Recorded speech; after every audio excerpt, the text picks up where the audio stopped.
آمین. من الأسئلة التي وردت في البرنامج. یہ سوال و جواب کی نشست ہوتی ہے اذاعۃ القرآن الکریم میں. جب میں گاڑی چلاتا ہوں تو آپ نے سنا ہوگا صبح کو میں امام حرم سوالوں کے جواب دے رہے ہیں. اگلا سوال کیا ہے؟ السائل يقول السلام عليكم ورحمة الله. سؤالي قول آمين بعد الإمام هل هي سنة؟ سوال پوچھا جا رہا ہے کہ قول امام کے ساتھ آمین کہنے کا حکم کیا ہے؟ کیا یہ سنت ہے؟ لأن هناك بعض الأشخاص لا يقولونها. کیونکہ بہت سارے لوگ ہیں ہمارے ملک میں. سوال کرنے والا یہ کہہ رہا ہے کہ بہت سارے لوگ ہیں ہمارے ملک میں آمین کہتے ہی نہیں ہیں. تو اس کا حکم کیا ہے؟ امام کعبہ کیا جواب دے رہے ہیں؟ وعلیکم السلام ورحمۃ اللہ وبرکاتہ. التأمین سنہ. سب سے پہلی بنیادی بات جو شیخ نے بیان کی ہے وہ یہ کہ تأمین امام کے بعد میں ولضالین آمین کہنا یہ سنت عمل ہے. قول آمین اذا وصل القارئ سواء كان اماما او مأموما. آپ جب نماز میں سورہ فاتحہ پڑھتے ہیں تو آپ اگر الگ پڑھ رہے ہیں، سری پڑھ رہے ہیں، جہری پڑھ رہے ہیں، تو ہر حالت میں آپ کو ولضالین کے بعد آمین کہنا سنت عمل ہے. غیر المغضوب علیہم ولا الضالین یقول آمین. آمین. ہر مسلمان کو جو نماز پڑھ رہا ہے اسے آمین کہنی چاہیے. تأمین سنہ. تأمین سنہ. امام کے ساتھ ولضالین آمین کہنا بآواز بلند، جہری نمازوں میں بآواز بلند اور سری نمازوں میں عصر اور ظہر کی نمازوں میں، یہ سری نمازیں ہوتی ہیں تو خاموشی سے آمین کہنی چاہیے، اور جہری نمازوں میں ولضالین آمین زور سے بولنی چاہیے. بعد قراءة الفاتحة. بعد قراءت الفاتحہ، فاتحہ کے پڑھنے کے بعد. جو لوگ قراءت فاتحہ نہیں کرتے نماز میں امام کے پیچھے وہ بہرحال غلط کرتے ہیں، کیونکہ اللہ کے رسول صلی اللہ علیہ وسلم نے فرمایا ہے اس شخص کی نماز ہی نہیں ہوتی جس نے امام کے ساتھ سورہ فاتحہ نہیں پڑھی. اللہ کے رسول کی حدیث یہ ہے لا صلاۃ لمن لم یقرأ بفاتحۃ الکتاب. تو آپ علیہ الصلوۃ والسلام نے فجر کی نماز پڑھائی اور ایک صحابی نے یہی سوال آپ علیہ الصلوۃ والسلام نے پوچھا تقرؤون خلف امامکم، تو اس نے کہا کہ ہاں اللہ کے رسول ہم تو پڑھتے ہیں. آپ نے فرمایا لا تفعلوا الا بأم القرآن فإنه لا صلاۃ لمن لم يقرأ بها. تو فجر کی نماز ہو یا سر نماز ہو آپ کو ہر حالت میں سورہ فاتحہ پڑھنی ہے. آمین بھی مسنون عمل ہے. في الصلاة السرية يقولها سرا. آپ جو خاموش نمازیں پڑھی جاتی ہیں عصر اور ظہر کی ان میں خاموشی سے آمین کہیے. وفي الجهرية يقولها جهرا. اور جو جہری اذان نمازیں ہیں فجر ہے، مغرب ہے، عشاء ہے، اسے زور سے آپ کو بآواز بلند آمین کہنی ہے. آپ اگر حرم میں آئے ہیں تو آپ نے دیکھا ہوگا کیسے آمین زور سے بولی جاتی ہے. ہمارے یہاں اہل حدیث کی مساجد میں بھی الحمدللہ ويؤمن فيها مع الإمام. یؤمن فیہا مع الامام. جب امام ولضالین آمین کہے نا اس کے ساتھ ساتھ آپ کو آمین کہنی ہے. وهو مذهب الجمهور من أهل العلم وعامة أهل الحديث. مذہب جمہور و اہل الحدیث کا یہی مذہب ہے.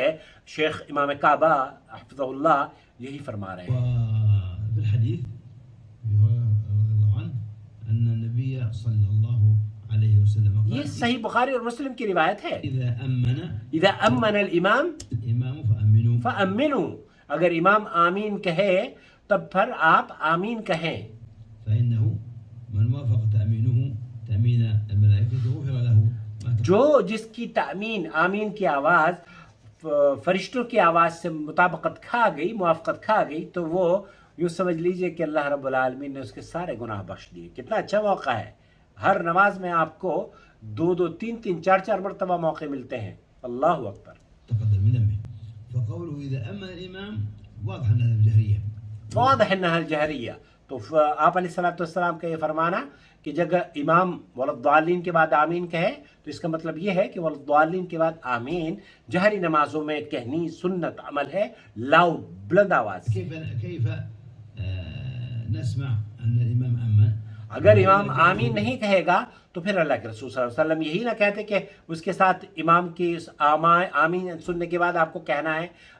جو امام نہیں کہتا تو اس کو آپ کہیے کہ اللہ کے رسول صلی اللہ علیہ وسلم کی بخاری اور مسلم کی روایت ہے. اور اب اگر وہ یہ کہتے ہیں کہ ہمارے مذہب میں نہیں ہے، ہم فلاں دیوبندی ہیں، فلاں بریلوی ہیں، فلاں حنفی ہیں، فلاں یہ، تو ان سے کہیے ہم مسلمان ہیں، اللہ کے رسول صلی اللہ علیہ وسلم کی حدیث یہ ہے، اس پر عمل کر لیجئے، انشاءاللہ وہ عمل کرنے لگے گا. التأمين لما أمكن أن يؤمن معه ويوافقه في التأمين. بالكل. المقصود أن التأمين تابع للفاتحة، فكان حكمه حكم بالجهر كالسورة، وبمعنى إذا كان جهرية. تو شیخ ہی فرما رہے ہیں کہ جہری نمازوں میں جس طریقے سے جہری نماز میں آمین پڑھی جاتی ہے، زور سے آمین کہی جائے گی، اور سری نمازوں میں خاموشی سے. يجهر بها، وإذا كانت سرية يسر بها. جزاك الله خير. أحسن الله إليك. في سؤال تو یہ سوال بہت اہم تھا، اس لیے میں نے اس کو آپ کی خدمت میں پیش کیا ہے. مجھے امید ہے کہ آپ اس ویڈیو کو دیکھنے کے بعد دوسروں کے ساتھ ضرور شیئر کریں گے. ممکن ہے کوئی اس سنت پر عمل کر لے، اس کے گناہ معاف ہو جائیں، اور ہمیں اللہ تعالی ہم سے راضی ہو جائے، اور ہمارے بھی اللہ گناہ معاف کر دے. تو من وافق تأمینہ تأمین الملائکہ غفر لہ ما تقدم من ذنبہ.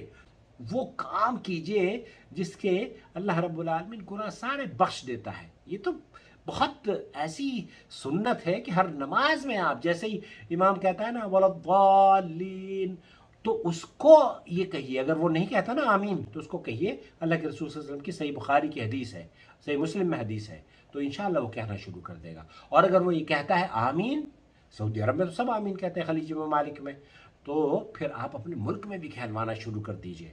کوشش کیجئے کہ اس کیمپین میں آپ ہمارے شریک رہیں، لوگوں کو اس مساجد میں یہ سنت زندہ کیجئے کہ آپ کی مسجد میں وَلَضَّالِّينَ کے بعد آمین کی آواز گونجے، سنیں. اللہ کے رسول صلی اللہ علیہ وسلم کے صحابہ، تابعین، تبع تابعین یہ کہتے ہیں کہ صحیح بخاری کے اندر حدیث موجود ہے کہ اللہ کے رسول صلی اللہ علیہ وسلم کے دور میں، اس کے بعد تابعی کے دور میں، اور اس کے بعد سلف صالحین کے دور میں مسجد نبوی کی جو آواز ہے امام کے بعد وَلَضَّالِّينَ کی آمین کہنے کی، وہ گونج جاتی تھی، چھت گونجتی تھی. آج بھی گونجتی ہے، آپ کی مسجد میں کیوں نہیں گونجتی؟ یہ کیمپین چلانی ہے آپ کو ہلکے ہلکے، کسی سے لڑے نہیں، بلکہ کوشش یہ کریں کہ ہم اپنے اچھے اسلوب سے ان کو کہیں کہ اللہ کے رسول صلی اللہ علیہ وسلم تو یہ کیا کرتے تھے، بخاری اور مسلم میں موجود ہے. ہم اگر حنفی ہیں، ہم شافعی ہیں، ہم مالکی ہیں، ہم حنبلی ہیں، ٹھیک ہے، لیکن کیا سنت پر عمل کرنا ان مذاہب کے ماننے والوں یا بنانے والوں نے منع کیا ہے؟ تو کوئی بھی یہ نہیں کہے گا آپ کو، سب کہیں گے. انشاءاللہ تعالیٰ آپ کو ایک ایسی فضا ملے گی، بنانے کا موقع ملے گا، جیسے کہ سعودی عرب کی ہر مسجد میں آمین وَلَضَّالِّينَ کے بعد آمین چھت گونج پاتی ہے. واللہ آپ کو اللہ تعالیٰ زیارت حرم نصیب فرمائے اور آپ یہ منظر اپنی آنکھوں سے دیکھیں.